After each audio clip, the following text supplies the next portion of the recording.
Bandeko, biso batu tolobaka pona makambo ya mboka. Tokomi kozwa ba menace. Ekomi avertissement ya suka. Mutu nyonso aza ko benganga avec un numéro pona ko menacer nga na kati ya panel nanga na ko banda ko afficher ba numéro na bino. Ube na tindi yango na police criminelle. Ekomi mbala ya suka na yebi bino deja tozo solola. Soki obengi nga pona ko menacer nga ke okobomanga bozoluka nga na moni yo lisusu obengi nga o menacer nga na panel nanga na makambu nanga na ko dénoncer yo. Soki ozangi makambo ako eloko akosala mon frère ou bien ma sœur. Il y a beaucoup de places au kende koyoka makambo bolingi.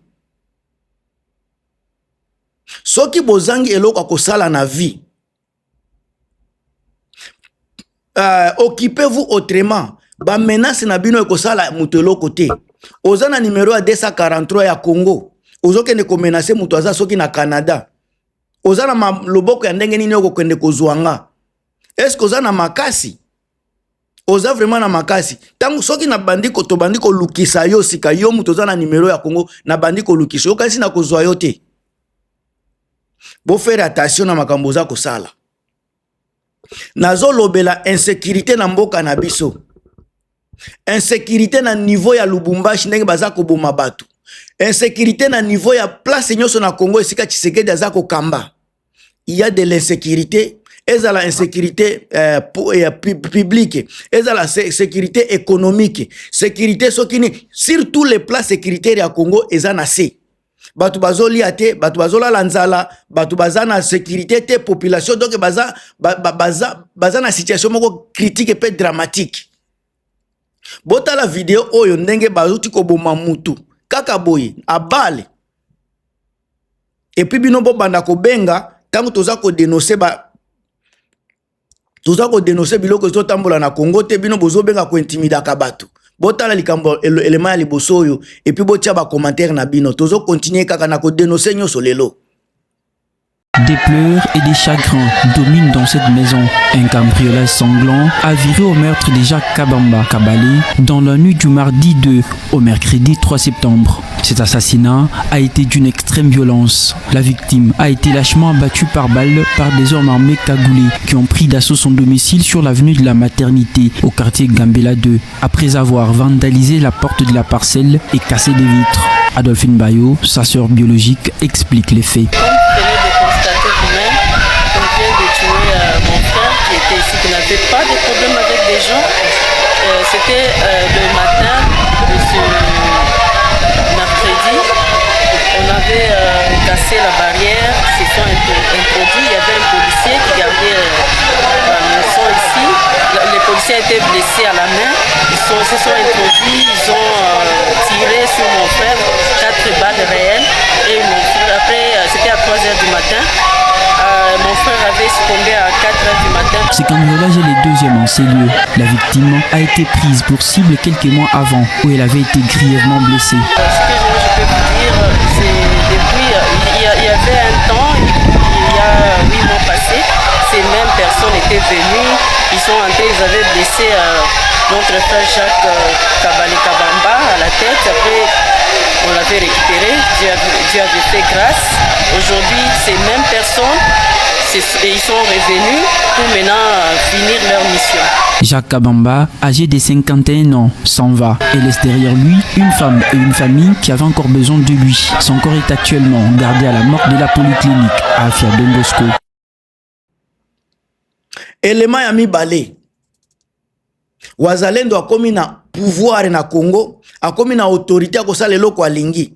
Bomonaki ba video baza kolakisa bana. Bango bazo banga pe ba caméra te. Bazo lakisa ngo na ko. Bakangi bana bapesi bango ba armement et puis basali na bango ba selfie. Kolakisa na monde ke baza ko défier droit de l'enfant.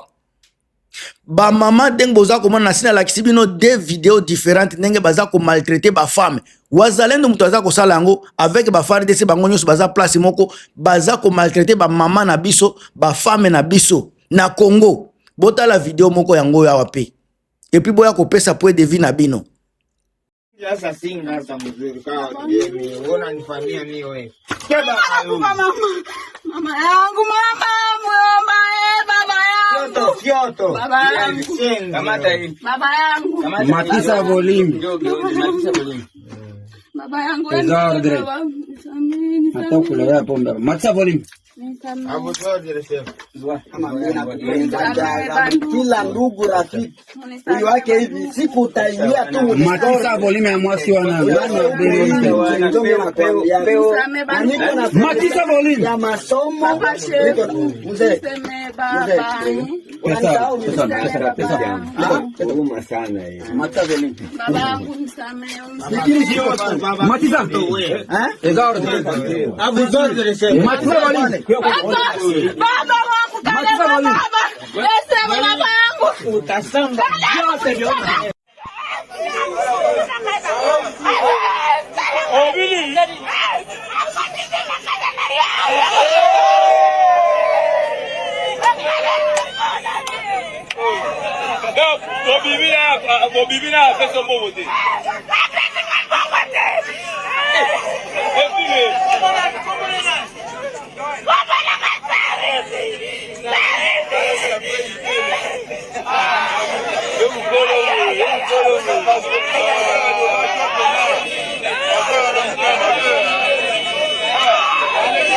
Cette jeune fille congolaise est en train de dire qu'elle a été VE.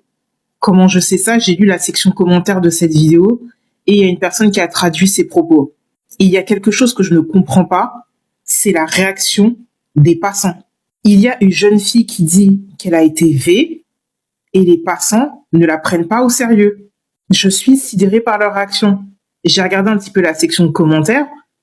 Heureusement, je ne suis pas la seule, mais beaucoup de personnes sont choquées. Comment peut-on laisser une jeune fille en détresse comme ça? Elle est pas bien. Elle crie, elle hurle sa détresse et personne ne la prend au sérieux. Comme une situation mususu, ya ba salaire. Ba mama ba veuve na niveau ya Lubumbashi, basali ba marche awa. Mutu ata moko te alobeli marche wana. Ce sont des mamans qui avaient des maris. Les femmes là sont des enfants. Ces femmes qu'on les appelle les femmes veuves, des femmes des militaires.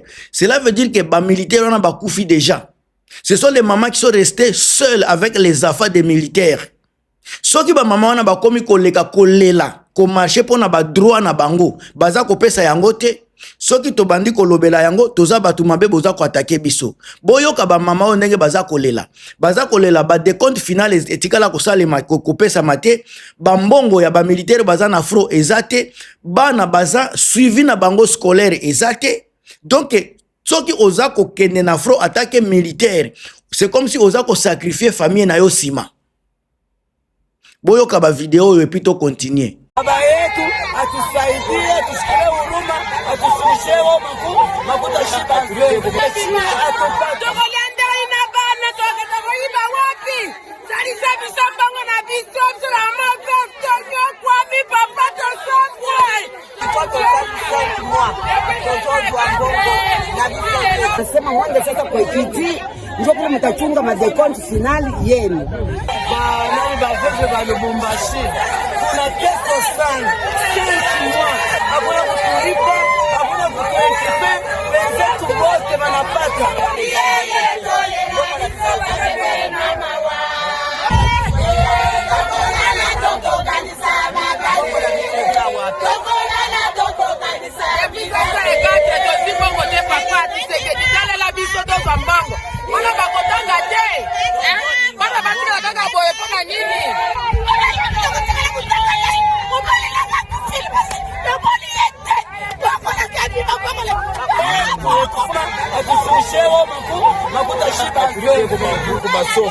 Rentrée scolaire yoi atonga takaya takilche batoto ya basoda ndio bakuteswa.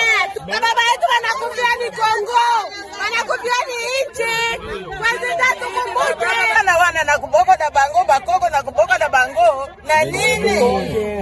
Na fadi na bana depuis mobali nanga kufa. Jusqu'à présent. Na sali 6 mois payé na soka mbongo te. Kiaje yangu hivi. Bataniua tena. Bwanangu alifia Matari. Alikufa muvita. Miaka yote tunabebaka makuta. Tunamshukuru mbele baba yetu Fachi. Juu tulikuwa napokea 30,000. Anatuongeza makuta hapa tuko nasema kule mama anatuwekea 450,000 francs. Tunaipokea tu mois de mars. Même parti ile ya 3220. Huko wengine beko napata. Si wengine atupate. Finalement tutesha wapi? Tutavivre je 5 mois MPE. Papa, tunaujisha tumanguo tote tunaisha. Tolo bandenge batata bakufa kina bana na basi pe bakufa. Boya biso bazala ba vagabond ba ubu ya kosalela bao batanga. Tokiko sufiri na bana boete. Bana bakomba shege bakomba vagabond. Papa Fachi usikie tukunaria baba nayo fele. Nawe ye uko nani ukorfele baba angaria benzako. Likambu mususu pe toza na système ya ba enseignant professeur ya université na tangu ya Joseph Kabila bazalaki kozwa $2100 avec budget ya l'état ozalaki na 4 milliards. Regardez grandeur à Joseph Kabila. Mais na tangu ya Tshisekedi avec budget ya 16 milliards o bazako loba. On a zako loba ya lukuta. Même salaire ya ba professeur à université olé e mata ekiti na $1,500. Enseignement, salaire ya ba enseignant boyebi yango bien na Congo. Salaire ya ba enseignant bazolo belabino eza soki 400,000 francs congolais. Mbongo eza kutu $200 ete. Bazako zwa ba 150 ba $124 par mois. Yo yebi sanga sika avec $100. Okosala nango nini soko za na mwana na mwasi. Enseignant aza mutu deja aza mutu ya mukolo. Aza na vie deja za komene. Mutu aza komene vie akozala na bana, akozala na mwasi. Avec $124. Tolo bata 200 to chango na $200. Na avec $200 oko luenda ku oko futela mwasi na yo soki nini elamba oko sombele elamba oko futela bana no classe il faut bolia pe avec $200. Avec $200 il faut ko luenda ku il faut ko lia il faut ko futela mwana minerval il faut pe ko sombele uniforme boye bisanga soki likamwana eza normal botala ba vidéo et puis boya ko pesa ngai point de vue na bino sima.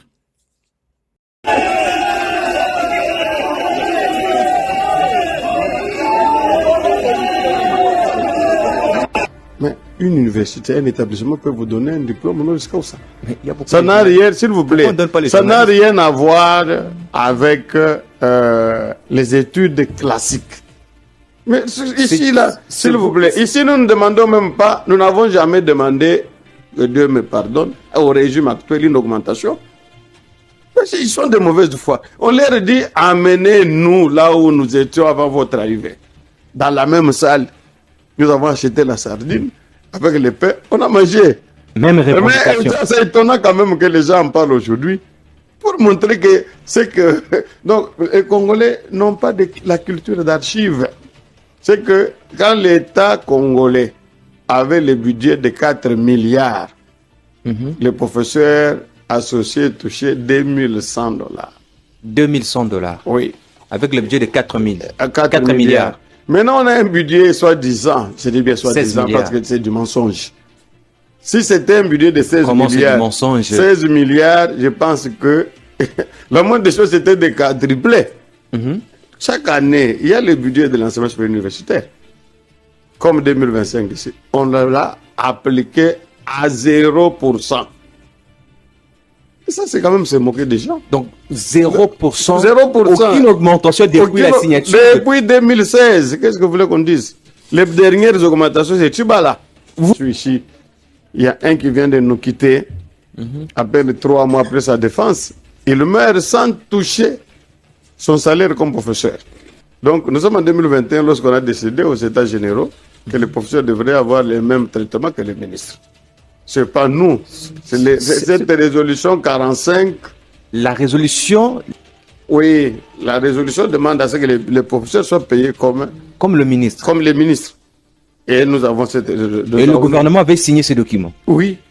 Alors lorsque on arrive en 2019 et tout ça 2020 jusqu'à aujourd'hui, la dévaluation dépasse tout entendement. Tout à fait. Et alors, on est parti de $2100 à 1000 quelques. Hein, pas plus de 1300, il faut que je sois honnête. Alors, est-ce qu'on peut trouver normal que là où le budget est amené à 16 milliards, que les gens regrettent ce qu'ils touchaient quand on avait un budget de 4 milliards? Donc, c'est quand même un problème de mathématiciens. C'est nous-mêmes qui avons acheté, qu'on épargne le gouvernement. J'ai vu beaucoup d'insinuations. La technique, projette-nous cette image de la technique. Beaucoup d'insultes, beaucoup d'humiliations à l'endroit du gouvernement. Parce qu'on a dit que la ministre qui a acheté pour vous... C'est faux et archi faux. C'est $1300 pour un professeur associé. Les gars paient des $800. Mais un parent devrait quand même avoir un cœur. Lorsqu'on remplace un régime, on se dit qu'il faut corriger les erreurs. Parce que nous sommes tous humains. Chacun a ses erreurs. Chaque régime a ses qualités et ses défauts. Mais socialement, je crois que... Makambo koloba eza ebele pona Congo na biso. Makambo koloba eza ebele. Mais des fois tolakisaka ba vidéo te. Bosi bo nalakisaki bino makambo ya ba école. Ndenge ba école na Congo ezo salema lelo, école na niveau ya nini ya ba Kasai, ba école. Nalakisi bino ba hôpitaux. Mais bino bat boza koloba Tshisekedi aza kobonga, Tshisekedi aza kosala bien. Bofandi ebele na poto awa, bofandi na poto. Pourquoi bozongaka na Congo te? Soki vraiment Tshisekedi abongisi mboka aza ko travailler, pourquoi boza kozonga na Congo te bozo tikala kaka na ba poto awa? C'est parce que boyebi ke kuna eloko ya malonga ezate. Yemuta lobaki le peuple d'abord. Lelo toza wapi? Lelo toza wapi? Apesa ki ba promesse kili awa lelo toza wapi? Bande kobo tika ba divagation. Soki na lobi likambo eza panel nanga. Soki omoni ke naza ko déranger yo, kende na place mususu. Soki omoni ke naza ko déranger yo, ba chaîne eza ebele, ba place ya kolobela mboka eza ebele, awa eza place ya éveil patriotique. Place naza ko dénoncer tout ce qui se passe na kati ya gouvernement Tshisekedi Tshilombo. Naza ko dénoncer yango na plateforme oyo. Soki olingi dénonciation te, awa eza place na yo te. Ngam tunabino Gilmas bo partager bo commenter on est ensemble.